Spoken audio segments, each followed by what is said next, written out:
The most dangerous people in your life are not your declared enemies. They are not the ones who stand across the battlefield, flags raised, weapons drawn. The most dangerous people are the ones inside your walls, the ones who eat at your table, the ones who call you brother, the ones who act like they care, just enough to keep you close, while they sharpen the knife. You look around at your friends, the men you've known for 10 years. You share history. You've bled together. But you have this cold, sinking feeling in your gut. This feeling that after you hang up the phone, you feel drained, not supported. You feel scanned, not seen. Let's be brutally honest. You are not surrounded by a loyal war council. You're surrounded by emotional vampires and human clothing. You are the host for a collection of parasites, and you have mistaken their attachment for loyalty. Today, I expose the traitors in your court, the men you must exile, or you will pay for your weakness with a slow spiritual death. The first, and most obvious, is the martyr. You know him. He is the unpaid therapy session. He is the 2 a.m. phone call, again, crying about the same woman he swore he was done with. He is the walking tragedy, the man whose entire identity is a tapestry of his own suffering. And you, the king, the good friend, you sit there and you listen. You offer solutions. You give him your time, your focus, your energy. The only assets you will never get back.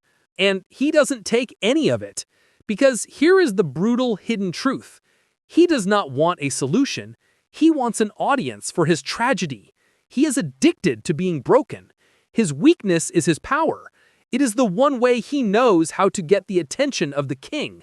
He weaponizes his sympathy, trapping you in his sob story, making your peace feel like a betrayal of his pain. Every minute you spend as his therapist is a minute stolen from your mission. Every ounce of your power you pour into his bottomless void is power you are not using to build your empire. You are not his rehab center. You cannot save a man who is in love with his own cross. He is the martyr, and he will drain your kingdom dry to water his own garden of suffering. Then you have the second traitor, the jester. This is the walking router of drama, the gossip machine. His entire personality is built on a foundation of shared negativity. He bonds with you not by celebrating success, but by tearing down the success of others. He always just heard something. He always has the real story. He spills tea hotter than hell. But here is the ironclad primal rule of the court. If he talks about everyone to you, he talks about you to everyone. This man is a chaos agent. He hates silence. He hates peace. Because in peace and silence, he would have to build something. And he can't. He has no mission, so he destroys. He uses gossip as a low-status weapon to pull down men who are actually doing something. He is the jester, and he will entertain the court by setting the king's reputation on fire. The third man you must exile is the mercenary. This is the ghost, the friend who vanishes for 6 months, then suddenly remembers you exist when he needs help moving, needs a loan, or needs your connection. He treats you like a 24/7 convenience store, always open, always stocked, never appreciated. He never checks in. He only cashes out. You are not a friend to him. You are a resource. You are a utility. This is not a relationship, it is a transaction, but you are the only one not reading the invoice. He loves you when you are useful. The moment you set a boundary, the moment you say no, the moment you are no longer convenient, he vanishes. Why do you keep him? The sunk cost fallacy. You've known him forever. You've invested so much history, and you are terrified to admit that your decade-long investment was a fraud. He never cared about you. He cared about what your strength provided him. The martyr, the jester, and the mercenary. They are parasites. They are leeches. They are obvious once you have the courage to see them. But there are two others. These two are far more dangerous. They are not just parasites. They are assassins. They don't just drain you. They hunt you. They don't just use you. They want to replace you. One is the man who claps when you win, but his clap is slow and his eyes are cold. The other is the man who changes his face depending on who is in the room. We left off in the shadows of your inner circle. We have exposed the parasites, the martyr who drains your energy, the jester who lives for chaos, and the mercenary who sees you as a resource. But now, we hunt the assassins. We hunt the men who smile at you, who call you brother, but who are actively, secretly praying for your downfall. These are the men who have signed the Judas contract in their own blood, and they are waiting for the moment to cash it in. The fourth man you must exile is the shadow. This is a secret hater. This is the man who claps when you win, but the clap is slow. It's hollow. It's the sound of a man who is forced to applaud, but his soul is screaming. You get the promotion. You get the girl. You build the body. And he says, "Wow, I'm so proud of you." But his face is a mask of stone. He is the man who says, "Must be nice." His compliments are insults wearing perfume.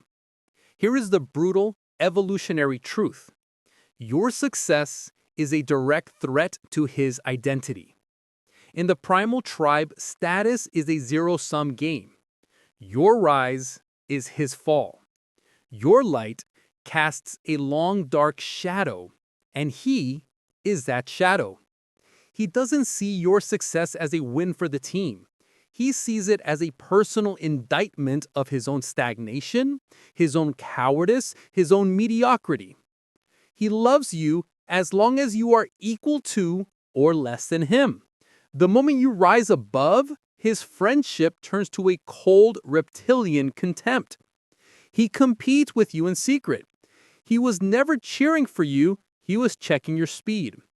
He is the shadow, and he will wait for the one moment you stumble, the one moment of weakness, to remind the world that you were never that great to begin with. This leads to the fifth and most dangerous man, the final boss of fake friends, the spy. This is the manipulative chameleon, the shapeshifter. This is the man who has no core. He has no identity. He only has a survival strategy. Around you, he is your greatest ally. He mirrors your language, your values, your mission. He is the perfect friend. But watch him around others. Watch him when he's with the jester. He suddenly laughs at the gossip about you. Watch him when he's with the siren. He suddenly becomes neutral, downplaying your accomplishments to make himself look better. His loyalty is not to you. It is to the audience. It is to approval. He is a PR agent for his own weak, hollow image, and he will sell you out for a moment of social validation. The spy is the most dangerous of all because you trust him. He is the one you let closest to the throne. He is the one who knows your weaknesses. The shadow hates you, but he is predictable. The spy will sell the map of your kingdom to the highest bidder, smile in your face, and call it just politics. He is the man who will betray you under pressure because he has no king inside himself to respect. So now you see them. The martyr, the jester, the mercenary, the shadow, the spy. Your court is full of them. And here is the final brutal truth. The hardest part of this isn't losing them. It's the moment you realize how long you tolerated them. It's the moment you have to admit that you kept them around. Why? The sunk cost fallacy. But I've known him for 10 years. But we went through so much together. That history is the chain around your ankle. You have been mistaking shared memories for current loyalty. You have been forgiving their patterns, excusing their betrayals, and calling it understanding. It is not understanding. It is weakness. You were not being a good friend.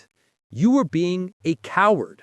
You were afraid of the silence. You were afraid of the solitude that comes with being a king. The king's first and most painful duty is to clean his court. You must exile them quietly, ruthlessly. You can love them from a distance.